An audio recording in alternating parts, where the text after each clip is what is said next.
Hello दोस्तों, diabetic patients के लिए क्या सी फूड अच्छा है?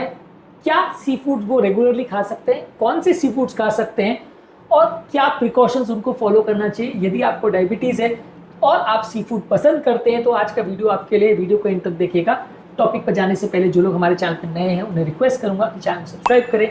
हमारे चैनल का पर्पज़ है हेल्थ एजुकेशन के द्वारा आपको हेल्दी बनाना, और इस मिशन में आप हमारे सहभागी बन सकते हैं चैनल को सब्सक्राइब करके, वीडियोज़ को लाइक करके।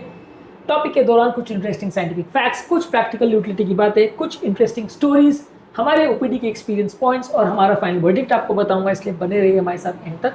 चलिए शुरू करते हैं हमारे साथ ये हेल्थ का सफर। क्या आप सी फूड पसंद करते हैं और क्या आपको या आपके परिवार में किसी को डायबिटीज है? कमेंट सेक्शन में लिख के हमें बताएं। यदि आपको डायबिटीज है तो सबसे अच्छे सी फूड जो आपके लिए है वो पॉम्फ्रेट, रोहू, काटला, मैकरल और सैल्मन फिशेस हैं। मैकरल को बांगड़ा बोलते हैं, सैल्मन को रवस बोलते हैं इंडिया में। ये सारे फिशेस सबसे बेस्ट है। इसमें ओमेगा 3 फैटी एसिड होता है जो आपके ट्राइग्लिसराइड लेवल को कम करता है, इन्फ्लेमेशन को कम करता है, एचडीएल यानी गुड कोलेस्ट्रॉल लेवल को बढ़ाता है, हार्ट अटैक के रिस्क को कम करता है। तो ये सबसे बेस्ट फिशेस हैं डायबिटिक पेशेंट्स के लिए। आपको अवॉइड करना है क्रैब, लॉबस्टर, स्क्विड और शेलफिश जो कि नमक में सोक किया गया हो, इसको आपको अवॉइड करना है। ये इसलिए भी क्योंकि डायबिटिक पेशेंट में अक्सर सूजन का प्रॉब्लम रहता है, बीपी का प्रॉब्लम रहता है, तो आपको नमक वाली चीज अवॉइड करनी है। क्रैब, लॉबस्टर और स्क्विड को अवॉइड करना है। इसके अलावा आपको हर तरह की फैटी फिशेस जिसमें ओमेगा 3 फैटी एसिड का कंटेंट अच्छा है वो आपको ज्यादा खाना है। सी फूड खाते समय आपको कोशिश ये करनी कि साथ में कोई चीज में नमक ना जाए। इसके अलावा आपको ध्यान रखना है कि जो मैरिनेट्स का प्रयोग कर रहे हैं वो पैकेज किए हुए ना हो। फिश सॉसेस और सोया सॉसेस का साथ में प्रयोग ना करें।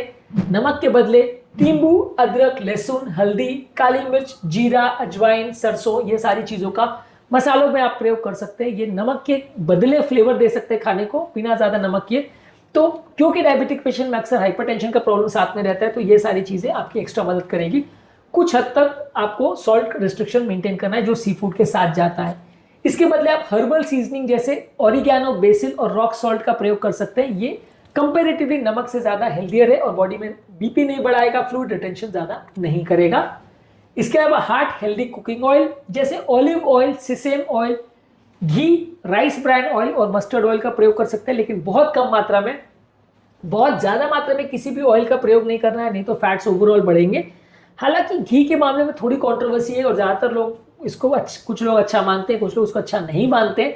पर लेकिन जो भी ऑयल आप यूज करें बहुत कम मात्रा में यूज करें। रिफाइंड ऑयल्स का प्रयोग नहीं करना है। ओमेगा 3 फैटी एसिड का कंटेंट ज्यादा होना चाहिए। ओमेगा 6 फैटी एसिड जो कि रिफाइंड ऑयल्स में ज्यादा होता है उसका इंटेक बॉडी में कम होना चाहिए, नहीं तो डायबिटिक पेशेंट में सूजन और इन्फ्लेमेशन की प्रॉब्लम होती है, उसको कम करने में ये आपकी मदद करेगा। इसके अलावा जेंटल कुकिंग मेथड जैसे ग्रिलिंग और बेकिंग का प्रयोग करिए। इसमें कम ऑयल लगता है। इसके ओमेगा 3 फैटी एसिड जो फिश में होते हैं वो रिटेन होते हैं।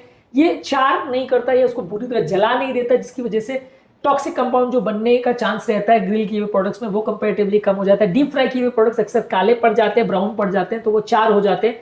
इसमें टॉक्सिक कंपाउंड बढ़ जाते हैं और वो ज्यादा नुकसानदायक होते हैं।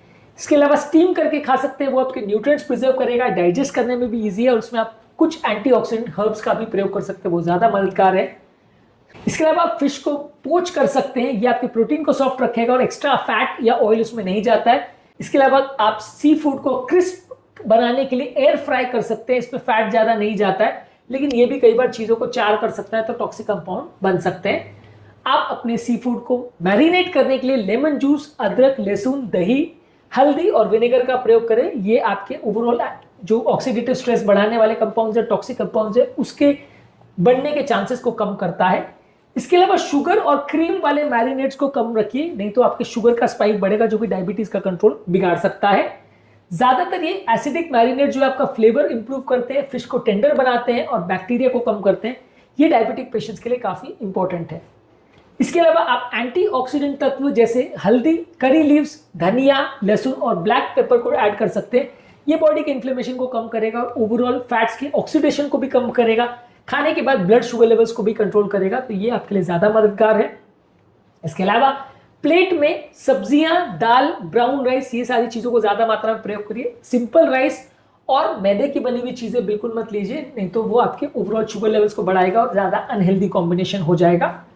इसके अलावा आप कोशिश करिए कि फिश जो है हफ्ते में 2 से 3 बार ही खाइए। 100 से 120 ग्राम पर सर्विंग कुक्ड फिश होना चाहिए।